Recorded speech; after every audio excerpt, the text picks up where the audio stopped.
ঈদ করবা, আমার বোমা বলা ঈদ করতে না, আমার বলা চালা থাকবো, আমি মাকে নিয়ে সহ্য করবো।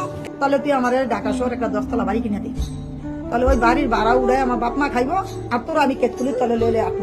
ওর মা কিন্তু খুবই ভালো, মা পারে না ওর সাথে।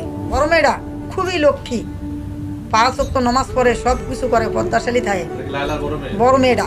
এবার লায়লার বিরুদ্ধে গোপন তথ্য ফাঁস করে একই বলছে প্রিন্স মামুনের মা, যা এর আগে এরকম কথা কখনোই বলেননি। নিজেদের মান সম্মানের খাতিরে তারা এসব কথা লুকিয়েছিলেন। কি বলছেন লায়লার বিরুদ্ধে, যা শুনলে যেন আপনি রীতিমতোই হতভম্ব হবেন। প্রিয় দর্শক, এই বিষয়ে বিস্তারিত দেখুন পুরো ভিডিওতে। প্রিয় দর্শক, আপনারা জানেন যে লায়লার ধর্ষণের মামলায় মামুনকে গ্রেপ্তার করা হয়েছে এবং মামুনকে 7 দিনের রিমান্ডও চেয়েছে পুলিশ।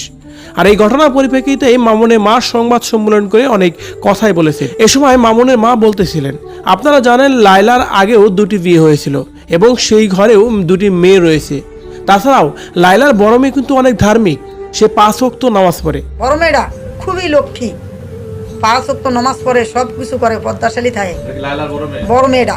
তার মাকে কোনোভাবেই সে পছন্দ করে না, তার মা থেকে সবসময় সে আলাদা থাকে। এদিকে লায়লার মায়ের সম্পর্কে প্রশংসা করে মামুনের মা বলেন, লায়লার মাও অনেক সুন্দর, কিন্তু এই দজ্জাল মহিলার সাথে কখনোই পেরে উঠতে পারে না, তাই তো তার কাছেও সে কখনোই আসে না।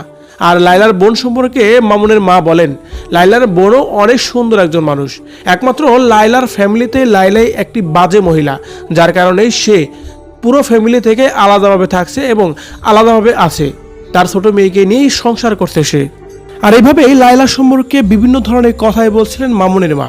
প্রিয় দর্শক, বর্তমান সময়ে লায়লা এবং মামুনের কাণ্ড নিয়ে লায়লা যে কাজগুলো করে বেড়াচ্ছে, মামুনের বিরুদ্ধে এইসব ধর্ষণের মামলা করে হেনস্থা করেছে, এই বিষয়গুলোকে আপনি কিভাবে দেখছেন কমেন্ট করে জানিয়ে দিন কমেন্ট বক্সে।